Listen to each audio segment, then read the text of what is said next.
Mukunda jewellers మొట్టమొదటి factory outlet ఇప్పుడు కూకట్పల్లి, కొత్తపేట్, సోమాజిగూడ మరియు ఖమ్మంలో. నమస్తే గురుగారు, శ్రీమాత్రే నమః. శ్రీమాత్రే నమః. గురుగారు, అక్టోబర్ 2న సూర్యగ్రహణం ఏర్పడుతుంది అంటున్నారు. ప్రపంచం అంతా వెయిట్ చేస్తుంది. చాలా ట్రెండింగ్ టాపిక్ కూడా అవుతుంది. ఒక్కొక్కరు ఒక్కొక్క విధానంగా చెప్తున్నారు. చాలా రకాల కన్ఫ్యూజన్, టెన్షన్ ఏర్పడుతుంది మాకైతే. మీరు పర్ఫెక్ట్ గా మాకు దారి చూపించగలరు. శ్రీ గురుభ్యో నమః. శ్రీమాత్రే నమః. అచింత్య వ్యక్తరూపాయ నిర్గుణాయ గుణాత్మని సమస్త జగదాధార మూర్తయే బ్రహ్మణి నమః. అయితే ఈ ఖగోళంలో చాలా అద్భుతాలు జరుగుతూ ఉంటాయి. ఈ అద్భుతాల్ని ఏవైతే కనుక గ్రహణాలు జరుగుతాయో ఇవి చాలా మంది నోట్ చేసి పెట్టుకుంటారు. గురుగారు, ఇవి నోట్ చేసి పెట్టుకొని ఆ తర్వాత జరిగిన ఈవెంట్స్ ఏం జరిగాయి, ఎలాంటి విపత్తులు జరిగాయి అనేది కూడా ఈవెంట్స్ నోట్ చేసి పెట్టుకుంటారు. ఇది ఎప్పటి నుంచో ఈ క్యాలెండర్ మెయింటైన్ చేస్తున్న వాళ్ళు చాలా మంది ఉన్నారు. ఇప్పుడు ఏం జరుగుతుంది అని అంటే, లాస్ట్ టైము ఎప్పుడైతే ఈ ఈవెంట్ జరిగాయో, ఇప్పుడు ఈ సంవత్సరం 2024 ఫిబ్రవరిలో ఒక గ్రహణం ఏర్పడింది. సంపూర్ణ సూర్యగ్రహణం ఏర్పడింది. అది 500 సంవత్సరాల తర్వాత ఒకసారి వచ్చే సూర్యగ్రహణం అది ఏర్పడింది. పూర్తి సూర్యగ్రహణం అమెరికాలో ఫస్ట్ టైం జనాలందరూ కూడా చూశారు. డే టైం మనకి డే టైంలో నక్షత్రాలు కనబడ్డాయి. ఇది ఈవెంట్ అమెరికాలో జరిగింది. ఎప్పుడు? ఫిబ్రవరిలో జరిగింది. చాలా మంది ఈవెంట్ చూశారు. కానీ దాని తర్వాత విపత్తులు అనేటివన్నీ జరిగాయి. అవి అన్ని కూడా నేను చెప్పడం జరిగింది. ఈ ఫిబ్రవరి నుంచి మళ్ళీ మార్చి 29, 2025 వరకు దీన్ని ఏమంటారు అంటే గ్రహణ సంధికాలము, గ్రహణ వేదకాలము అంటారు. అందులోపల మిడ్ ఈవెంట్ అనేది ఒకటి ఉంది. అంటే ఎండ్ టు ఎండ్ కనుక చూస్తే మధ్యలో మిడ్ ఈవెంట్ అనేది ఒకటి ఉంది. మధ్యలో మధ్యగ్రహణము అంటారు. ఆ మధ్యగ్రహణమే అక్టోబర్ 2వ తారీఖు వచ్చేటువంటి మధ్యగ్రహణం. అంటే ఫిబ్రవరి 2024లో ఒక గ్రహణం వచ్చింది. మళ్ళీ మార్చ్ 2025లో ఒక గ్రహణం వస్తుంది. మార్చి 28వ తారీఖు గ్రహణం వస్తుంది. మళ్ళీ సూర్యగ్రహణం షష్టగ్రహ కూటమిలో వస్తుంది. పంచగ్రహ కూటమిలేమో ఫిబ్రవరి 2024లో వచ్చింది. షష్టగ్రహ కూటమిలేమో మార్చి 2025 28వ తారీఖు వస్తుంది. అంటే పంచగ్రహ షష్టగ్రహ కూటమిలో ఈ జరిగేటువంటి గ్రహణ వేదకాలం ఏదైతే ఉంటుందో, ఈ ఆల్మోస్ట్ ఈ యొక్క 1 year డ్యూరేషన్ ఏదైతే ఉందో, ఈ డ్యూరేషన్లో మిడ్ ఈవెంట్ అనేది ఒకటి ఉంది. ఆ మిడ్ ఈవెంటే ఇప్పుడు అక్టోబర్ 2వ తారీఖు వచ్చేటువంటి ఖగ్రాస, అంటే సంపూర్ణ ఖగ్రాస సూర్యగ్రహణము. దీన్ని రింగ్ ఆఫ్ ఫైర్ అని పిలుస్తారు. ఇది రింగ్ ఆఫ్ ఫైర్ అనేది అసలు రాదు. 6000 సంవత్సరాల క్రితం ఏర్పడిన రింగ్ ఆఫ్ ఫైర్ మళ్ళీ ఇప్పుడు ఏర్పడుతుంది. ఎప్పుడైనా సూర్యగ్రహణం జరిగితే పార్షల్ గా సూర్యగ్రహణం జరుగుతుంది. అంటే సూర్యబింబాన్ని పూర్తిగా ముంచకుండా సగం నుంచి వెళ్ళిపోతుంది షాడో. ఒక్కొక్కసారి సూర్యగ్రహణం పూర్తిగా మునుగుతుంది. అది 500 సంవత్సరాలకు ఒకసారి జరిగింది. మళ్ళీ 2048లో మళ్ళీ ఈవెంట్ ఉంది, సంపూర్ణ సూర్యగ్రహణం. సో ఇప్పుడు ఏదైతే కనుక ఈవెంట్ ఏదైతే ఉందో దీన్ని సంపూర్ణ ఖగ్రాస రింగ్ ఆఫ్ ఫైర్ అంటారు. అంటే చంద్రుడు సూర్యుడి బింబానికి మధ్యలో వెళతాడు, కానీ పూర్తిగా కప్పబడ్డు. చుట్టూ కూడా అగ్నిగోళం లాగా ఒక రింగ్ లాగా కనిపిస్తుంది మనకి. అంటే ఎర్రటి రింగ్ లాగా కనిపిస్తుంది. దీన్ని రింగ్ ఆఫ్ ఫైర్ అని కూడా అంటారు. ఈ సూర్యగ్రహణం ఎప్పుడు ఏర్పడింది అని అంటే, ఇక మీరు కల్కి సినిమా చూడొచ్చు. ఇప్పుడు ఇది కల్కి సినిమాకి ఇది కొంచెం రిలేటెడ్ గానే ఉంటుంది. ఎప్పుడైతే గనక భగవంతుడు మళ్ళీ అవతారం ఎత్తబోతాడో, ఎప్పుడైతే గనక లోక కంటకుడు పుట్టబోతాడో అప్పుడు ఇలాంటిది జరుగుతుంది. జరుగుతుంది. ఇప్పుడు షష్టగ్రహ కూటమి ఎప్పుడైతే పడుతుందో గుర్తుపెట్టుకోండి. షష్టగ్రహ కూటమి అయినప్పుడు ఈ భూ ప్రపంచంలో ఇద్దరు పుడతారు. నేను చెప్పాను, పంచగ్రహ కూటమిలో ఒకడు పుడతాడు, షష్టగ్రహ కూటమిలో ఒకడు పుడతాడు. సో లోకాన్ని నాశనం చేయడానికి ఒకడు పుడతాడు, లోకాన్ని కాపాడడానికి కూడా ఒకడు పుడతాడు. సో ఇలాంటి మాస్టర్స్ పుట్టేటువంటి సంవత్సరమే ఇది. సో ఇప్పుడు ఏం జరుగుతుంది అని అంటే, ఇది మహాభారత యుద్ధం జరిగే కన్నా మునుపు వచ్చినటువంటి సూర్యగ్రహణం. ఈ సూర్యగ్రహణం ఏర్పడ్డమే ప్రపంచానికి కీడు. సో వరల్డ్ వార్ జరగబోతుంది అని అప్పుడే చెప్పబడింది. ఇది మన పురాణాల్లో కూడా ఉంది, ఋగ్వేదంలో కూడా ఉంది. భూమి రక్తంతో తడుస్తుంది అని కూడా ఉంది. భూమి పైన ఎర్రటి పువ్వులు చిగురిస్తాయి, రక్తముతో తడిచిన తర్వాత ఎర్రటి పువ్వులు చిగురిస్తాయని చెప్పి ఋగ్వేదంలో ఉందన్నమాట. సో అదే థియరీ ఇప్పుడు మళ్ళీ రాబోతుంది. ఎందుకోసం అంటే మహాభారత యుద్ధం జరిగింది డిసెంబర్లో. సో ఇది 2004లో కూడా ఇలాంటి గ్రహణం ఏర్పడింది, కానీ ఇలాంటి గ్రహణం కదా, అప్పుడు సంపూర్ణ సూర్యగ్రహణం ఏర్పడింది 2004లో. గురుగారు. సంపూర్ణ సూర్యగ్రహణం ఏర్పడిన తర్వాత సునామీ వచ్చింది మనకి, చెన్నైలో భయంకరమైన పెద్ద సునామీ వచ్చింది మనకి. ఇప్పుడు కరెక్ట్గా 20 సంవత్సరాలు, 2024. ఇప్పుడు అక్టోబర్ 2వ తారీఖు ఈ సూర్యగ్రహణము మహాలయ అమావాస్య రోజున జరుగుతుంది. మహాలయ అమావాస్య, మహా ఆలయం, ఆలయం అంటే ఏంటి, పూర్తిగా ఆసమంతాత్ లయతీతి ఆలయం అంటే పూర్తిగా నాశనం చేసేదే ఆలయం. మహాలయం అంటే పూర్తిగా నాశనం చేసేటువంటి ఈవెంట్ డే ఏంటి అంటే మహాలయ అమావాస్య. అమావాస్యలో అత్యంత శ్రేష్టమైనటువంటి అమావాస్య మహాలయ అమావాస్య. మనకి అర్జునుడు కృష్ణుని అడుగుతాడు, కృష్ణ ఈ యొక్క 15 రోజుల్లో, తిథుల్లో 15 రోజుల్లో ఏ తిథి శ్రేష్టమైంది అని అంటే కృష్ణుడు అంటాడు 365 రోజులు శ్రేష్టమే అని అంటే, అలా కాదు కృష్ణ, ఏదైనా ఒక తిథికి ఒక ప్రయోజనాత్మకంగా ఉంటుంది కదా, పూర్తిగా సంవత్సరంలో అత్యంత శ్రేష్టమైనటువంటి ఒక 15 రోజులు నాకు చెప్పు అని అంటాడు కృష్ణుడు. చెప్తాను విను అని చెప్పి కృష్ణుడు చెప్పాడు. మొట్టమొదటిది బలిపాడ్యమి. బలిపాడ్యమి పాడ్యమికి శ్రేష్టమైంది. ద్వితీయ యమద్వితీయ శ్రేష్టమైనటువంటిది. మూడవది అక్షయ తృతీయ శ్రేష్టమైంది. చవితి వినాయక చవితి శ్రేష్టమైంది. పంచమి వసంత పంచమి శ్రేష్టమైంది. షష్ఠి సుబ్రహ్మణ్య షష్ఠి శ్రేష్టమైంది. అంటే ఏదైతే షష్ఠి తిథి కృత్తికా నక్షత్రంతో కలిసి వస్తే అది శ్రేష్టమైన తిథి. అలాగే సప్తమి భాను సప్తమి, రథ సప్తమి, ఆదివారం సప్తమి కలిసి వచ్చిన మాఘమాసంలో సప్తమి తిథి రథ సప్తమి, అది శ్రేష్టమైంది. తర్వాత అష్టమి కృష్ణాష్టమి శ్రేష్టమైంది. నవమి శ్రీరామ నవమి శ్రేష్టమైంది. దశమి విజయదశమి శ్రేష్టమైంది. ఏకాదశి భీష్మ ఏకాదశి శ్రేష్టమైంది. ద్వాదశి వామన ద్వాదశి శ్రేష్టమైంది. త్రయోదశి ధనత్రయోదశి శ్రేష్టమైంది. చతుర్దశి నరక చతుర్దశి చాలా శ్రేష్టమైంది. అమావాస్య ఆశ్వయుజ అమావాస్య, అదేవిధంగా మహాలయ అమావాస్య, ఇవి శ్రేష్టమైనటువంటివి రోజులు పూర్తి సంవత్సరం లోపల. పౌర్ణమి వచ్చి ఆశ్వయుజ పౌర్ణమి, కార్తీక పౌర్ణమి, ఈ 2 పౌర్ణమిలు శ్రేష్టమైనవి. ఈ విధంగా పౌర్ణమి అమావాస్యల గురించి 16 రోజుల గురించి కృష్ణ భగవానుడు మనకి జ్యోతిష్ శాస్త్రంలో వివరించాడు. ఇవి మనకి అగస్త్య సంహితలో కూడా ఉంటాయి ఇవన్నీ కూడా. కాబట్టి ఇప్పుడేం జరుగుతుంది అని అంటే ఈ ఈవెంట్ మహాలయ అమావాస్య రోజు జరుగుతుంది. మహాలయ అమావాస్య రోజు ఎప్పుడైతే ఈ సూర్యగ్రహణం ఏర్పడుతుందో ఏమవుతుంది అని అంటే ప్రకృతి జీవనాశనాన్ని కోరుకుంటుంది. సో ప్రకృతి లోపల క్రమేపి ముఖ్యంగా ఎవరెవరినైతే ప్రకృతిని నాశనం చేస్తారో ఆ జాతి మెల్లిగా నశించడం ప్రారంభమవుతుంది. సో ఈ విధంగా ప్రకృతి విలయం అనే దానికి శ్రీకారం అని చుడుతుంది.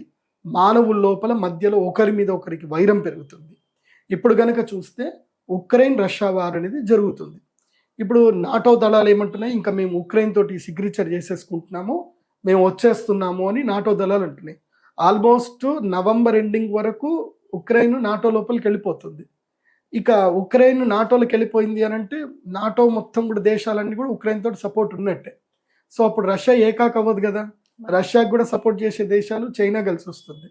సో ఇంకా మన కిమ్ ఎట్లాగున్నాడు, ఆయన కూడా కలిసి వస్తాడు. సో ఇది వరల్డ్ వార్ 3కి ఇక్కడ శ్రీకారం చుట్టబోతున్నట్టుగా ఇక్కడ ఆల్రెడీ సంకేతాలు కనిపిస్తున్నాయి.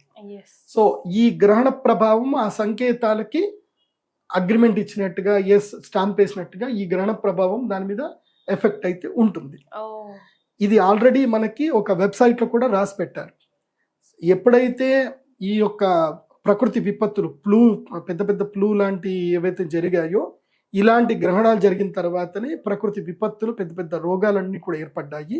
ఇప్పుడు మనం అదే కనుక చూస్తే మనకి 2019లో మనకి ఇది వచ్చింది, ఏది అప్పుడు కూడా షష్టగ్రహ కూటమి లోపల మనకి సూర్యగ్రహణం ఏర్పడింది డిసెంబర్ లోపల. నేను అప్పుడు కూడా స్టేట్మెంట్ ఇచ్చాను, ప్రకృతి విపత్తులు రాబోతున్నాయి, రోగభీతులు రాబోతున్నాయి, భయంకరమైన వైరస్లు వస్తాయని చెప్పాను. 2018లోనే నాగరాజ్తో ఇంటర్వ్యూ చేసినప్పుడు చెప్పాను.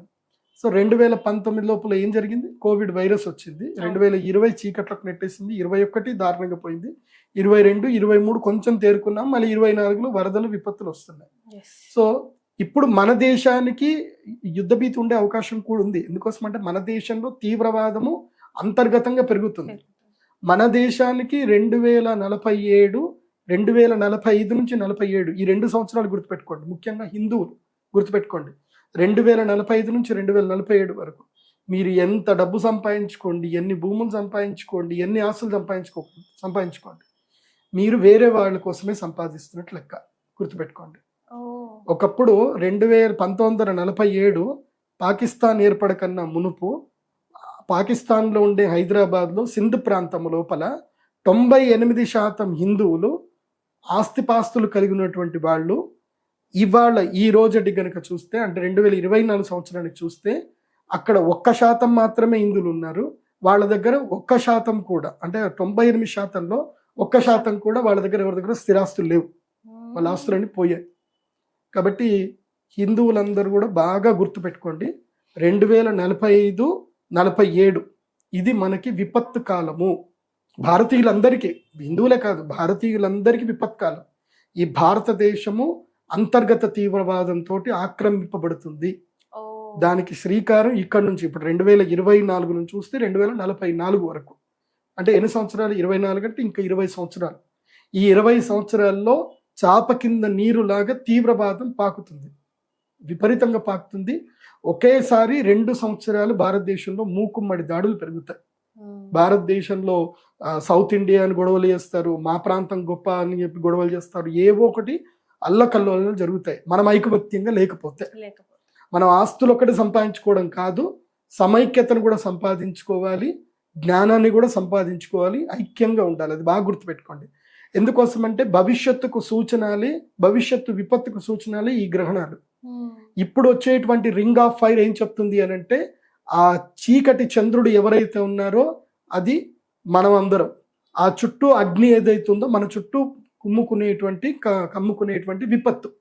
సో రింగ్ ఆఫ్ ఫైర్ మనకు చూపిస్తుంది, అంటే మీ చుట్టూ అగ్ని కమ్ముకోబోతుంది, మీరు జాగ్రత్తగా ఉండండి అని చూపించడమే ఈ యొక్క రింగ్ ఆఫ్ ఫైర్ యొక్క ఉద్దేశం. మహాభారత యుద్ధం అప్పుడు ఇదే గ్రహణం ఏర్పడింది. సో ఇది హస్తా నక్షత్రంలో ఏర్పడబోతుంది కాబట్టి హస్తా నక్షత్ర జాతకులకు చాలా కష్టతరమైనటువంటిది. అదేవిధంగా బ్యాంకింగ్ సెక్టార్లో ఉండేటువంటి వాళ్లకు, ఫినాన్స్ సెక్టార్లో ఉండేటువంటి వాళ్లకు ఇది నష్టం కలిగిస్తుంది. అంటే బ్యాంకులు దివాలా తీస్తాయి, దేశాలు దివాలా తీస్తాయి, దానితోటి బ్యాంకులు దివాలా తీస్తాయి. ఇది గుర్తుపెట్టుకోండి. దీనివల్ల రుణగ్రస్తులకు, ఎవరైతే రుణం చేసినట్టు, ఇప్పుడు బ్యాంకు ఒకడు అప్పు తీర్చలేదు, ఆ అప్పు బ్యాంక్ ఏం చేస్తుంది? వేరే వాళ్ళ దగ్గర నుంచే లాగుతుంది. బ్యాంక్ వాడి చేతికి కొంచెం పెట్టాడు కదా. కాబట్టి ఎవరైతే రుణాలు తీసుకున్నారో వడ్డీ రేట్లు పెరిగిపోతాయి దారుణంగా. ఇది మనకి జరగబోయేటువంటి సామూహికంగా ఎకనామికల్గా మనకి ఇబ్బందులు జరగబోతున్నాయి. ఈ ఎకనామిక్ ప్రాబ్లం తోటి బీజేపీ గవర్నమెంట్ కూడా చాలా ఎఫెక్ట్ వస్తుంది. నిర్మలా సీతారామన్ ఎందుకోసం అంటే, మన భారతదేశం యొక్క పరిస్థితి ఏంటంటే, మన ట్యాక్స్ కట్టే వాళ్ళు కేవలం 1.5% మాత్రమే మన భారతదేశంలో ట్యాక్స్ కడతారు. అంటే 140 కోట్ల మంది భారతదేశంలో ఒక 14 లక్షల మంది మాత్రమే ట్యాక్స్ కడతారు. మిగతా వాళ్ళు ఎవరు ట్యాక్స్ కట్టరు. అంటే జిఎస్టీలకి ఏస్టీలకి ఎంత పోయినా 5% మాత్రమే ట్యాక్స్ వస్తుంది. కానీ వీళ్ళందరూ కూడా మా దేశానికి విపత్తు వచ్చింది, మీ గవర్నమెంట్ బాగలేదు అని గవర్నమెంట్ మీద నింద వేస్తారు. సో దీని తర్వాత నెక్స్ట్ మార్చి 28 వరకు గవర్నమెంట్ మీద దీని ప్రభావం ఉంటుంది. గవర్నమెంట్ మారే అవకాశాలు దాకా కూడా కనిపిస్తాయి. అయినా సరే గవర్నమెంట్ సమర్థంగా ఎదుర్కోవాలి. మరి ఏ రాశుల వారికి ఎలాంటి ఫలితాలు ఇవ్వబోతుంది గురుగారు ఈ గ్రహణం? ఈ గ్రహణము మన భారతదేశంలో అయితే కనబడదు కాబట్టి మనకి గ్రహణ నియమాలు అయితే వర్తించవు. ఓకే, సో ఈ సూర్యగ్రహణం కూడా భారతదేశంలో కనబడదు, గ్రహణ నియమాలు వర్తించవు, ఆలయాలు మూసివేత అట్లాంటివి ఏమీ ఉండవు. అలాగే ఇల్లు కడుక్కోవడాలు, సూతకము, దర్బలు వేసుకోవడాలు అలాంటివి ఏమీ ఉండవు. కాకపోతే గర్భిణీ స్త్రీలు మాత్రం బయటకు వెళ్ళకూడదు, ఇంట్లోనే ఉండి రెస్ట్ తీసుకోవాలి. సో ఈ గ్రహణం, సూర్యగ్రహణం ఏదైతే వస్తుందో యాదృచ్ఛికంగా నేను రెడ్ బుక్లోనే రాశాను. ఇది రెడ్ బుక్ అంటే అర్థం చేసుకోండి. ఇంకా సూర్యగ్రహణము, ఈ సూర్యగ్రహణము అక్టోబర్ 2వ తారీఖు 2024 మహాలయ అమావాస్య రోజున భారతదేశ కాలమాన ప్రకారము రాత్రి, అంటే అక్టోబర్ 2వ తారీఖు రోజున రాత్రి 9:13 నుంచి ప్రారంభం చేసి అక్టోబర్ 3వ తారీఖు తెల్లవారుజామున 3:17 వరకు ఈ యొక్క గ్రహణం ఉంటుంది. అంటే రాత్రి అంతా గ్రహణ కాలం. అంటే మన ఇండియా కాలమాన ప్రకారం భారతదేశ కాలం కానీ రాత్రి అంతా, అంటే మనకి రాత్రి అంతా అంటే మనకి సూర్యుడు కనబడ్డు కదా. సో ఎవరికైతే సూర్యుడు అక్కడ గోచరిస్తాడో అమెరికా లాంటి దేశాల్లో వాళ్ళకి మాత్రం ఈ గ్రహణ ప్రభావం ఉంటుంది. నియమాలు అన్ని పాటించాలి. నియమాలు అంతా అమెరికాలో ఉండే మన ఇండియన్స్ హిందువులు ఎవరైతే ఉన్నారో వాళ్ళందరూ పాటించాలి. మీ గోత్రనామాలు పంపిస్తే మీ గోత్రనామాలపైన మేము పూజలు చేపిస్తాము. pradeepjoshi.com వెబ్సైట్లో మీరు మీ గోత్రనామాలు ఎంటర్ చేసుకోవచ్చు. మీ ఎట్లాగో మేము ఆ రోజు యాగం చేస్తాం కాబట్టి ఏ ఏ రాశుల వారికి బాగాలేదు వారందరూ కూడా యాగం చేయించుకుంటే మంచిది. నేను ముఖ్యంగా చెప్పేది ఏంటంటే గ్రహణ సమయంలో మన జీవితంలో గ్రహణం సమయం అనేది పర్వకాలం. మన జీవితంలో ఇంకా మనం బాగుపడము మనకి ఏం జరగదు అని ఎవరైతే అనుకుంటారో అలాంటి వాళ్ళ గ్రహణ సమయం వరం ఇస్తుంది. సో జీవితంలో అరిష్టాలన్నీ తొలగిపోవాలంటే గ్రహణ సమయమే అదృష్టమైన సమయం.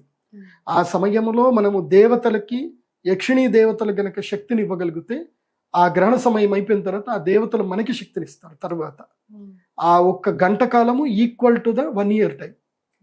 1 year అనుకోవచ్చు, 10 year అనుకోవచ్చు. చాలా పర్వకాలం అంటారు.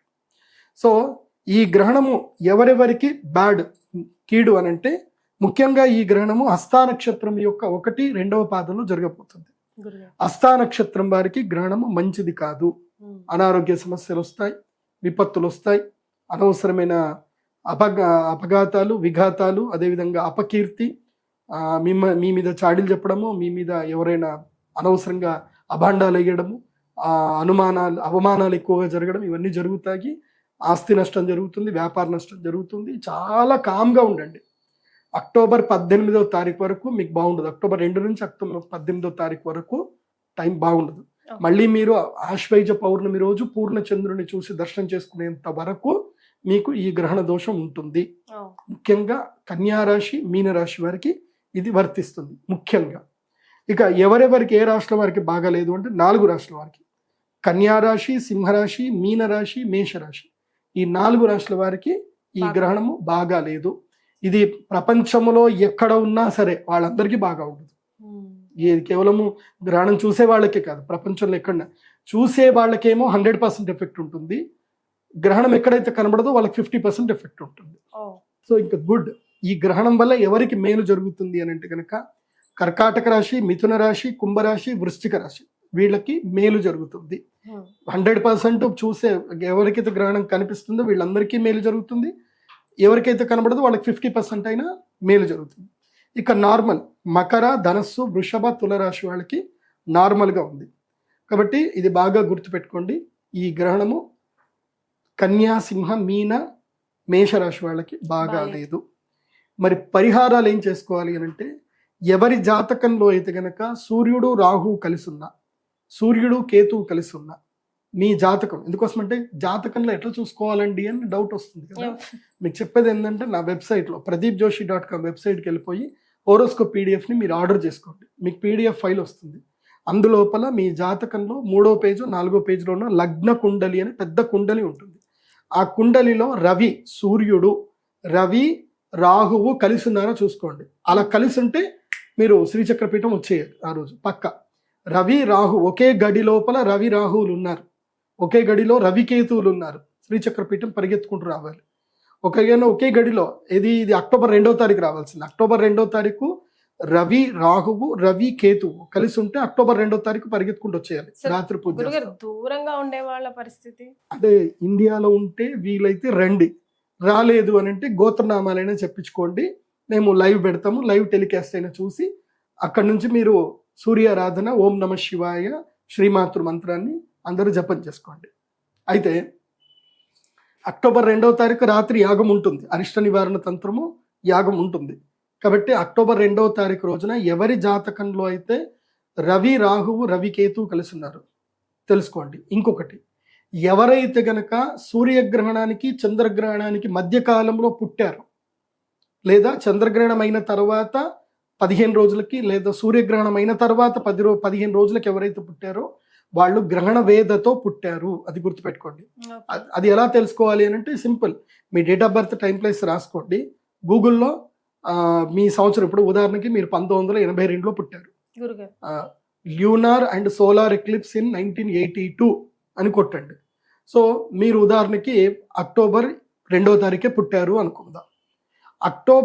అక్టోబర్లో ఒక సూర్యగ్రహణం ఏర్పడింది 1982లో. సో అక్టోబర్ 15వ తారీఖు ఏర్పడింది సూర్యగ్రహణం. అంటే మీకు గ్రహణ వేద ఉన్నట్టు లెక్క. అంటే అక్టోబర్ 2వ తారీఖు నెల రోజులు అటు, నెల రోజులు ఇటు, ఏది ఉన్నా మీకు గ్రహణ వేద ఉన్నట్టే, గుర్తుపెట్టుకోండి. అంటే మీరు ఆల్రెడీ మీ అమ్మ గర్భంలో ఉన్నారు, నెల రోజుల తర్వాత అంటే అక్టోబర్ 2వ తారీఖు మీరు పుట్టారు అని అంటే సెప్టెంబర్లో చంద్రగ్రహణం కానీ సూర్యగ్రహణం కానీ ఏర్పడింది అనుకోండి, అంటే మీరు మీ అమ్మగారి యొక్క గర్భంలో ఉన్నట్టే లెక్క ఆ గ్రహణ సమయంలో. సో గర్భవేదం ఉంటుంది. తర్వాత అక్టోబర్ తర్వాత సూర్యగ్రహణం కానీ చంద్రగ్రహణం 15 రోజుల్లో ఏర్పడింది. అంటే మీరు పుట్టిన తర్వాత సూర్యగ్రహణం చంద్రగ్రహణం ఏర్పడినా మీ అమ్మ పాలు తాగారు కాబట్టి ఆ గ్రహణ వేద కూడా మీకు వర్తిస్తుంది 15 రోజుల పాటు. కాబట్టి 30 రోజులు అటు 30 రోజులు ఇటు జన్మకి గ్రహణ వేద తప్పకుండా ఉంటుంది. సో గ్రహణ వేద ఉన్నటువంటి వారు తప్పకుండా వచ్చి పూజ చేసుకోవాలి. గ్రహణ వేద లక్షణాలు ఏమిటి అని అంటే, ఒకటి జ్ఞాపక శక్తి సరిగ్గా ఉండకపోవడం, రెండవది ఏ పని చేస్తున్నా విఘ్నాలు రావడం, జీవితాంతము రుణగ్రస్తులై ఉండడం, జీవితంలో ఎప్పటికప్పుడు శత్రువులు కొత్తగా పుడుతూ ఉండడం, సుఖము లేకపోవడం, సంతోషం లేకపోవడం, ఎంత సంపాదించినా ఆ సంపాదన మిగలకపోవడం, ఇవన్నీ కూడా అరిష్ట సంకేతాలు. అలాంటి అరిష్ట సంకేతాలు మీకుంటే ఈ గ్రహణ వేదంలో వచ్చి పూజ చేసుకోండి. ఒకవేళ చెక్ చేసుకోవడానికి రాకపోయినా ఈ సిమ్టమ్స్ బట్టైనా చేసుకోవచ్చు. ముఖ్యంగా ఆర్థోపెడిక్ ఇష్యూస్ ఉంటాయి, గ్రహణ ముర్రి ఉంటుంది, కంటికి సంబంధించిన సమస్యలు ఉంటాయి, స్కిన్ ఎలర్జీస్ ఉంటాయి, ఆర్థరైటిస్ కైండ్ ఆఫ్ ఇష్యూస్ కూడా కొంతమందికి ఉంటాయి. ముఖ్యంగా శరీరంలో కాల్షియం సప్లై సరిగ్గా లేకపోతేనే స్కిన్ ఎలర్జీస్ వస్తాయి. సో వాళ్ళకి కూడా ఈ గ్రహణ వేదకు సంబంధించిన పరిష్కారాలు చేసుకోవాల్సింది ఉంటుంది. వాళ్ళకి మేము మెడిసిన్స్ కూడా, ఆయుర్వేద మెడిసిన్స్ కూడా సజెస్ట్ చేస్తాము. వాళ్ళకు ఒక ప్రత్యేకమైన శివలింగం కూడా ఇవ్వబడుతుంది. సో ఆ ప్రత్యేకమైన శివలింగాన్ని పూజ చేసుకోవడం వల్ల వాళ్ళకి క్రమేపీ ఆ విపత్తు అనేది తగ్గుతుంది. సో ఇది గ్రహణానికి సంబంధించిన ఏ రాశిలో వాళ్ళకి బాగా లేదు అనేటువంటి వివరణ. గురుగారు ఓవరాల్ గా ఏమైనా రెమెడీ చెప్పగలరా? సింపుల్ చెప్పాలి అని అంటే సింపుల్ రెమెడీ, ఇంట్లో కూర్చోవడము, తూర్పుకి అభిముఖం చేసి కూర్చోవడము, శ్రీమాతృ మంత్రం చదువుకోవడము, లలితా సహస్రనామము లేదా విష్ణు సహస్రనామం చదువుకోవడము, లేదా ఓం నమ శివాయ, ఓం నమో నారాయణాయ మంత్రం.